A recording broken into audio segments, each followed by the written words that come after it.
Present, past, future, ये 3 types के tense होते हैं, मतलब कि काम के समय को बताने वाले होते हैं। या तो आप वर्तमान समय में काम करेंगे, या तो आपने कल काम कर लिया है, या फिर आगे आप काम करने वाले हैं। तो ये काम के समय को ही बताता है। और फिर क्या टेंसेस, काल, समय, अवधि, पीरियड और time of any action. Main बात इसमें एक्शन की है। कोई भी बात अगर की जाएगी तो वहां पर सिर्फ आपसे बात की जाएगी एक्शन की, एक्शन के अलावा कुछ नहीं बात की जाएगी। टोटल बात होनी है कार्य पर। और कार्य के समय को ही क्या बताता है, टेंस। मतलब कार्य के समय को कौन बताता है, टेंस बताता है। टेंस की सहायता से हम जान पाते हैं कि काम कब हो रहा है। तो ध्यान से आपको ये समझने वाली बात है कि जो हम सेंटेंस बनाएंगे, टेंस पढ़ते किस लिए हैं, टेंस किस लिए पढ़ते हैं? टेंस पढ़ते हैं किसी हिंदी के वाक्य को अंग्रेजी बनाने के लिए। क्लियर है? कैसे? मतलब कोई हिंदी में कही गई बात होती है, उसको अंग्रेजी बनाने के लिए, उसको ट्रांसलेट करने के लिए हम पढ़ते हैं ना, ट्रांसलेट करने के लिए। अच्छा, उसमें क्या क्या चीजें होती हैं? एक सेंटेंस में क्या क्या चीजें होती हैं? सब्जेक्ट होता है। सब्जेक्ट क्या होता है? What is subject?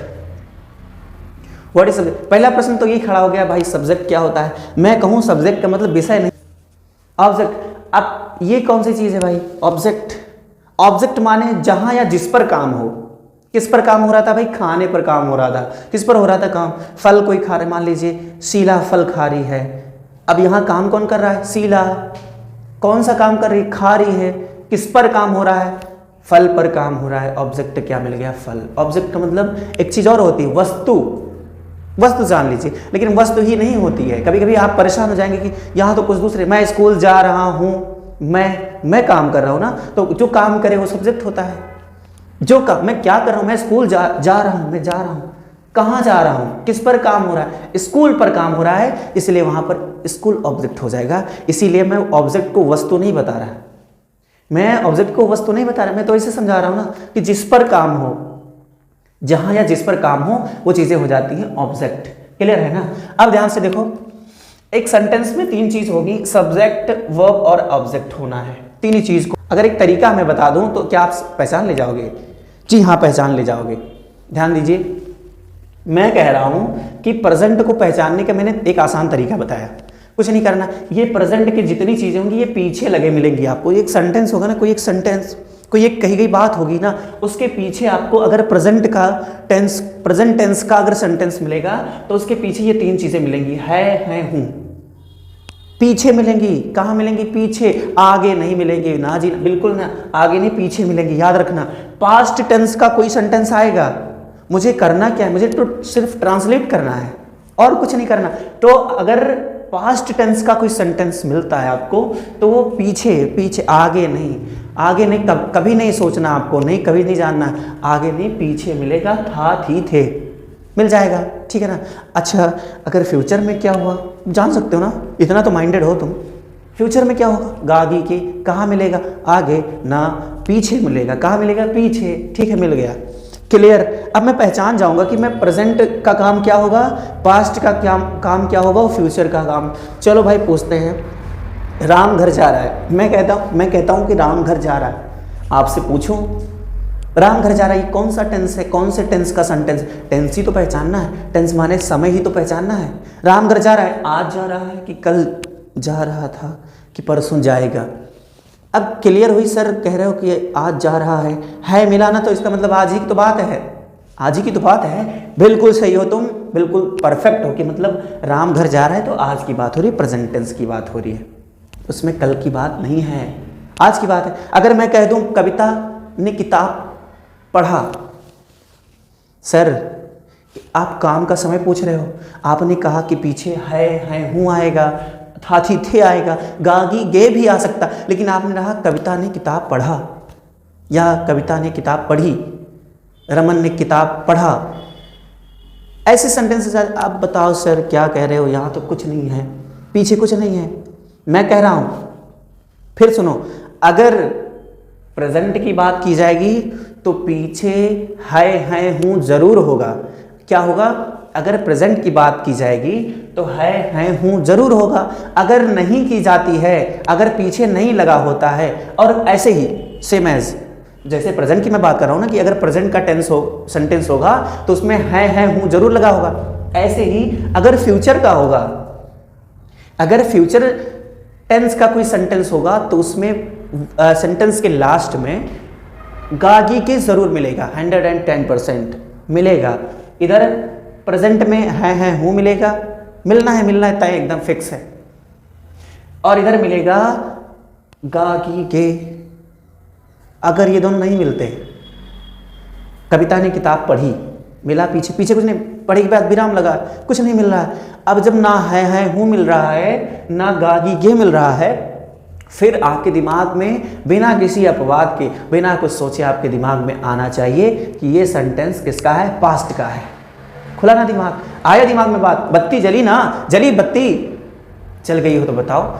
अगर पीछे कुछ नहीं है, मतलब है हूं नहीं है, गागी के नहीं है, दो ही चीज देखना है बस। अगर ये दोनों नहीं है बेटा, तो आपको समझ लेना है कि वो सेंटेंस पास्ट का है। ठीक है, पास्ट टेंस में कोई काम किया गया है, उसी का है ये सेंटेंस। अब ध्यान से देखिए, इतना सर मोटा मोटा समझा दिया ना, जितना हमने फॉर्मेट तैयार किया था उतना तो बता दिए। चल भाई, अब एक चीज और बताते हैं, आपको स्क्रीन पर लिखा मिलेगा, कॉन्टिन्यूअस की पहचान करने का आसान तरीका है। कैसे पहचान करो? ये सर एक ऐसा काम होगा जिसके बारे में पता नहीं होगा कि काम की स्थिति नहीं मालूम चलेगी आपको, अनिश्चित बात होगी, मतलब आप समझ नहीं पाएंगे। सर ऐसा कौन सा काम होगा अभी देखो ध्यान से। और एक काम ऐसा होगा, एक एक्शन ऐसा होगा जिसमें कंटिन्यू, जो एक्शन चलता रहेगा, कंटिन्यू रहेगा, क्या रहेगा, सतत रहेगा, कंटिन्यू बिल्कुल चलता रहेगा। ऐसा भी एक एक्शन होगा। सर कौन सा होगा, अभी बताते हैं, रुको जरा सब्र करो। परफेक्ट, ऐसा एक काम होगा जो बिल्कुल परफेक्ट हो जाएगा, जो पूरा होगा उसमें आपको परेशान होने की जरूरत नहीं है, ये तो काम पूरा हो चुका। मैं खाना खा चुका हूं, मैं खाना खा चुका हूं, आई हैव ईटन फूड, मैं खाना खा चुका हूं, मैंने काम तो पूरा कर रखा है। भूखे तो तुम हो, वीडियो देख रहे हो, तो मैं निश्चित समय से लेकर और अभी भी चल रहा है काम, निश्चित फिक्स टाइम से लेकर, एक समय से लेकर अभी भी काम चलेगा, चलता ही रहेगा, तो कंटिन्यू रहेगा ना। कुछ समय के लिए नहीं होगा कि थोड़ा सा होके फिर बंद हो जाए, ऐसा नहीं। एक काम ऐसा आएगा, तो जो काम के बारे में हमको पता नहीं रहेगा कि काम चल रहा है कि नहीं चल रहा है, उसको बोलेंगे इंडेफिनिट। मतलब काम के बारे में नहीं पता। जैसे मैं कह दूं कि राम घर जाता है, राम घर जाता है, हो सकता है उसकी हैबिट के बारे में बताएं कि काम खत्म करने के बाद हो जाता हो। जैसे सीता गाना गाती है, अब इसकी क्वालिटी, इसके गुण के बारे में आप बात कर रहे हैं या फिर इसके काम के बारे में बात कर रहे हैं? अगर ऐसा आप बोलते कि सीता गाना गा रही है, सीता गाना गा रही है, तो ऐसा होता तो इसका मतलब आपके सामने काम हो रहा है, आपके सामने एक्शन प्रेजेंट में हो रहा है, इसका मतलब वो सामने काम हो रहा है। लेकिन ऐसा कहते हैं कि सीता गाना गाती है, तो हो सकता है उसकी हैबिट के बारे में आप बात करें। क्लियर नहीं है, अनिश्चित है, इनडेफिनिट, उसको बोलेंगे। तो इसकी पहचान करने का आसान तरीका है, ता है, ती है, ते है, ऐसे मिल जाएगा। पढ़ते हैं, खाते हैं, ठीक है। अब अंग्रेजी बनाएंगे तो देखो ध्यान से, मैंने कहा किसी सेंटेंस के फॉर्मेशन के लिए तीन चीजें बहुत बहुत बहुत जरूरी हैं, सब्जेक्ट, वर्ब और ऑब्जेक्ट। अब वर्ब जो होता है काम, मैंने बताया, वर्ब की क्लास अगर नहीं देखे हो तो जाके देख लो। जब आप किसी सेंटेंस को बनाएंगे तो उसमें सबसे पहले हेल्पिंग वर्ब को रखना पड़ेगा, उसके बाद मेन वर्ब को रखना पड़ेगा। इसका मतलब हर एक टेंस के हेल्पिंग वर्ब और मेन वर्ब को आपको जानना बहुत जरूरी है, ठीक है ना। तो इसका हेल्पिंग वर्ब जो हो जाएगा, ये होता है डू और डज का प्रयोग करेंगे, डू डज का। और इसमें मेन वर्ब जो होती है, मेन वर्ब मुख्य क्रिया होती है। तो देखो मुख्य क्रिया में वर्ब की फर्स्ट फॉर्म के साथ, वर्ब की फर्स्ट फॉर्म और कहीं कहीं वर्ब की फर्स्ट फॉर्म में एस या ईएस आता है, यस या ईएस आता है, ऐसे फॉर्मेट कर ले जाएंगे। पहले सब्जेक्ट रखेंगे, उसके बाद हेल्पिंग वर्ब रखेंगे, उसके बाद मेन वर्ब रखेंगे, फिर ऑब्जेक्ट, बस सेंटेंस कंप्लीट हो जाएगा। इन्हीं तीनों फॉर्मेट में होना चाहिए। अब ध्यान से देखेंगे, कंटिन्यू है, राम घर जा रहा है, रहा है, इसका मतलब इसके पहचान के लिए रहा है, रही है, रहे हैं, ठीक है ना। अब इसमें भी सेंटेंस का फॉर्मेशन करना है, तो सबसे पहले हेल्पिंग वर्ब रखना पड़ेगा, is am are, helping verb रखेंगे क्या, इज एम आर। ये कौन सा चल रहा है, प्रेजेंट का कॉन्टिन्यूअस इज एम आर, और मेन वर्ब राम लिख के आईएनजी लगाना है, ठीक है। परफेक्ट हो जाएगा, कोई बात, परफेक्ट, मैं खाना खा चुका हूं, वो गाना गा चुकी है, वे विद्यालय जा चुके हैं। ऐसे सेंटेंसेस आए जहां पर काम पूरा हो चुका हो, तो इसका मतलब चुका है, चुकी है और चुके हैं, चुकी है, चुके हैं, ठीक है ना। अब इसमें हेल्पिंग वर्ब क्या लगाओगे, इसकी हेल्पिंग वर्ब होती है हैज और हैव, हैज और हैव, ठीक है ना। हैज हैव लिखा है, ये देख लीजिएगा। मेन वर्ब क्या आती है भाई साहब, इन सब में main verb third form, main verb third form, main verb third form. एक चीज सर क्लियर कर दिया आप, सीधा सीधा बता दिए, कभी भूलना मत। परफेक्ट में हमेशा ऑलवेज वर्ब की third form, third form, third form. Continuous में हमेशा फर्स्ट फॉर्म में आईएनजी, फर्स्ट फॉर्म में आईएनजी। सर ये आसान हो गया, सर ये तो बहुत बहुत आसान कर दिया आपने कि अगर कहीं कॉन्टिन्यूअस मिलता है, अगर कहीं कॉन्टिन्यूअस मिलता है तो मेन वर्ब याद करने का झंझट खत्म। सर अगर कहीं कॉन्टिन्यूअस मिलता है तो मेन वर्ब लगाने की जो टेंशन होती थी कि मेन वर्ब क्या आएगा, यहाँ पर कुछ नहीं आएगा। अगर कॉन्टिन्यूअस आता है तो वर्ब की फर्स्ट फॉर्म आईएनजी ही मेन वर्ब हो जाएगी। इसमें सर थर्ड फॉर्म, इसमें क्या होगा थर्ड फॉर्म, ठीक है। अब इधर वाले में सर ऐसे बता दीजिए, इसमें भी बता देते हैं। इसमें मेन वर्ब यहाँ फर्स्ट फॉर्म आई थी ना, फर्स्ट फॉर्म आई, ये विशेष स्थिति के लिए, इसको बताएंगे। वर्ब की फर्स्ट फॉर्म में एस जो ऐड करते हैं वो किसी स्पेशल कंडीशन के लिए, वो सब इसी वीडियो में बताएंगे लास्ट में। तो यहाँ भी मेन वर्ब की फर्स्ट फॉर्म आ जाएगी सर, नहीं, इसमें फर्स्ट फॉर्म आती है, इसमें फर्स्ट फॉर्म आएगी, पर यहाँ एक स्थिति पर, जैसे यहाँ एस या ईएस विशेष स्थिति पर आ जाता है, उसी प्रकार पास्ट के इंडेफिनिट में वर्ब की फर्स्ट फॉर्म यूज होगी, पर इसमें सेकेंड फॉर्म भी यूज होगी। अब कहाँ फर्स्ट फॉर्म यूज होगी और कहाँ सेकेंड फॉर्म यूज होगी, ये जब सेपरेट वीडियो बनाएंगे एक एक टेंस का, फिर बता पाएंगे, क्योंकि ये लॉन्ग वीडियो हो जाएगी। बस इसे फॉर्मेट इसे बता रहे हैं ना, इसको एक एक करके समझाएंगे अगले वीडियोस में। मेन वर्ब वर्ब की फर्स्ट फॉर्म सेकंड फॉर्म दोनों आएंगी, ठीक है ना। और इधर वाले में फ्यूज, इसमें वर्ब की फर्स्ट फॉर्म ही आएगी।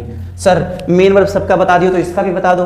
देखो ध्यान से, यहाँ कॉन्टिन्यूअस आया बाबू, और हमने कहा कि जहाँ जहाँ कॉन्टिन्यूअस आएगा सब में मेन वर्ब क्या हो जाएगी भैया, वर्ब की फर्स्ट फॉर्म आईएनजी हो जाएगी। आंख बंद करके लगा दो यार, वर्ब की फर्स्ट फॉर्म आईएनजी ही, जितने कॉन्टिन्यूअस होंगे उनकी मेन वर्ब हो जाएगी, वर्ब की first form ING. Clear clear यार। तो लाइक वाइक करो यार, चैनल को सब्सक्राइब कर लेना, शेयर कर देना अगर ये वीडियो अच्छा लगे तो। मेरा प्रयास, अगर आपको अच्छा लगे तो ये सब काम रिस्पॉन्सिबिलिटी खुद समझ लो, ठीक है ना। और इस वीडियो को लास्ट तक देखना, ये चार्ट का फॉर्मेशन हम बता रहे हैं, और इस चार्ट के बाद में आपको एक एक सेपरेट करके और सेंटेंस भी करवाएंगे। धैर्य रखिए, थोड़ा सा सपोर्ट कीजिए। इवेंट फॉर स्टडी, और ये कंटिन्यू इस चैनल पर हम आगे बढ़ते रहेंगे। आप सबके प्रयासों से, आप सबके सपोर्ट से इस पर निरंतर आगे बढ़ा जाएगा। आप लोग सब साथ में रहेंगे। ये मेन वर्ब पता हो गया। सर अगर इसकी पहचान बता देते तो कुछ और होता। मैंने कहा कि इसमें है लगा है, क्योंकि प्रेजेंट है, इधर भी लगेगा। अब परफेक्ट, ये सर दो एक साथ आ गए। परफेक्ट माने ये परफेक्ट होता तो मैं इसको बैठा देता यहाँ पर लेकिन कॉन्टिन्यूअस भी आ गया सर परफेक्ट होता तो यही वाला उठा के यहाँ रख देते, क्योंकि देखो प्रेजेंट का ही परफेक्ट तो है। लेकिन एक चीज और जुड़ा है सर, कॉन्टिन्यूअस, तो क्या ये रखें चुका रहा, साथ में रख दें, साथ में रखने पे आएगा नहीं, साथ में नहीं। उसके लिए एक स्थिति तैयार की गई, कहा गया कि चलो समय बता दो यार। जैसे एक समय से काम शुरू होगा और चलता रहेगा। जैसे मैं 2 घंटे से पढ़ा रहा हूं, एक समय फिक्स है ना 2 घंटे से, वो तो कंफर्म है, परफेक्ट है कि 2 ही बजे से पढ़ा रहा हूं, तो 2 बजे से, इसका मतलब टाइम दे दिया जाएगा। इन सब के जगह पर टाइम, और जो ये चीजें हैं वो यहीं पर, मतलब समय के साथ में कंटिन्यूअस वाला चीज आ जाएगा, क्योंकि अभी भी चल रहा है ना। समय प्लस रहा है, रही है और रहे हैं।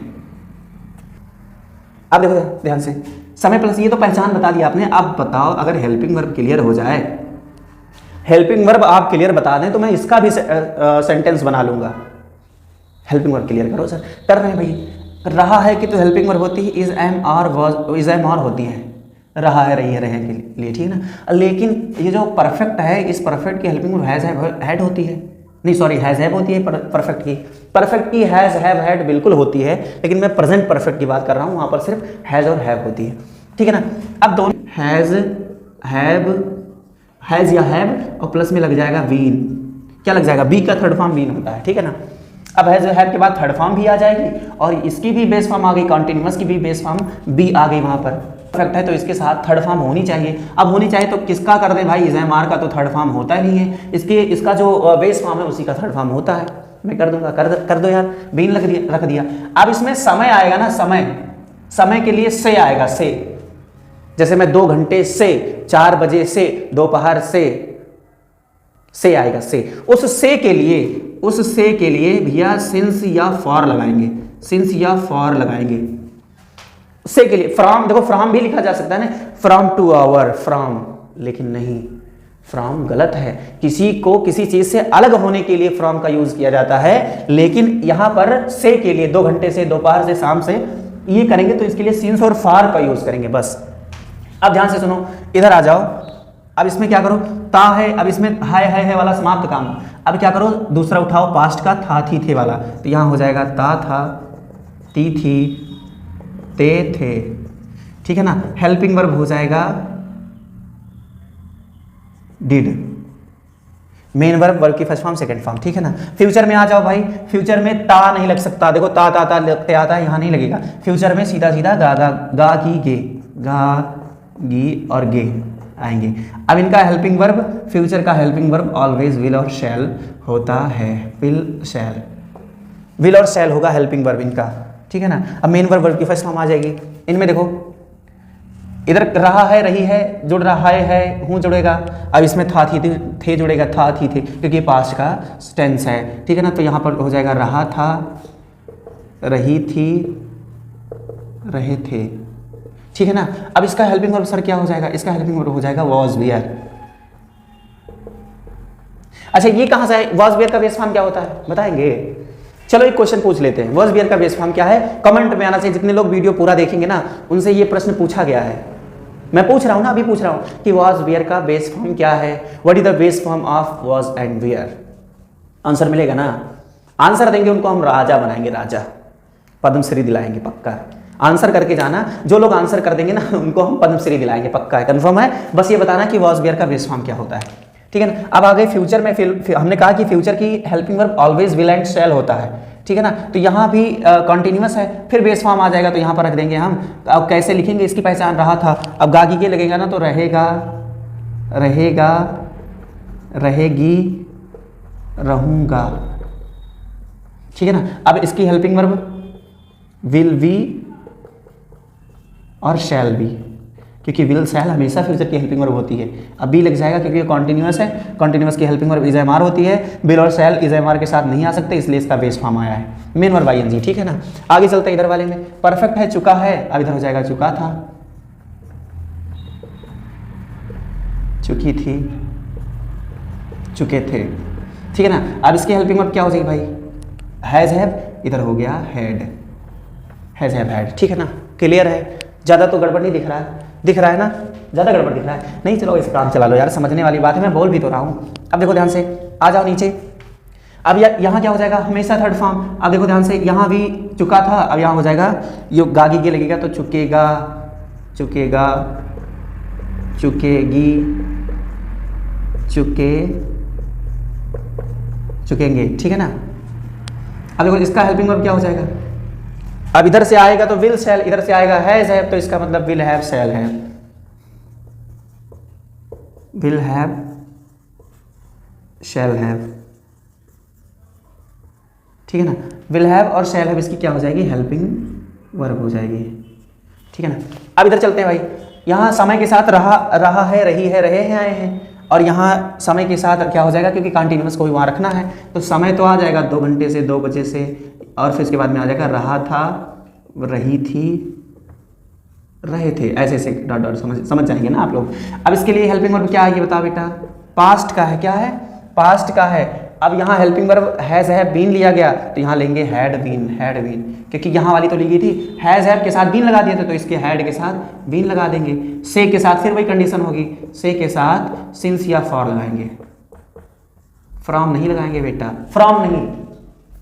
आप हमेशा इस बात को ध्यान रखेंगे कि से के लिए यहाँ पर फ्रॉम नहीं लगाएंगे। इधर देखिए क्या हो जाएगा, कुछ नहीं, इसी का तो उठा के देखो, यहाँ हैज हैव के बाद बीन लगा दिया, हैड के बाद बीन लगा दिया, अब उसके बाद विल हैव के साथ बीन लगाएंगे, लेकिन इसकी पहचान क्या होगी, समय के साथ, समय के साथ ये वाला रहेगा, रहेगा, रहेगी और रहेंगे, ठीक है, रहेगा, रहेगी, रहेंगे। अब यहाँ पर हेल्पिंग वर्ब क्या हो जाएगा सर, हेल्पिंग वर्ब हो जाएगा विल या शैल हैव, और उसके साथ लग जाएगा भाई बीन, ठीक है ना। और ये वाली चीज रहेगी, ध्यान दीजिए, ये से वाला कंडीशन रहेगा, से के साथ सिंस फॉर, से के साथ सिंस और फॉर, इतना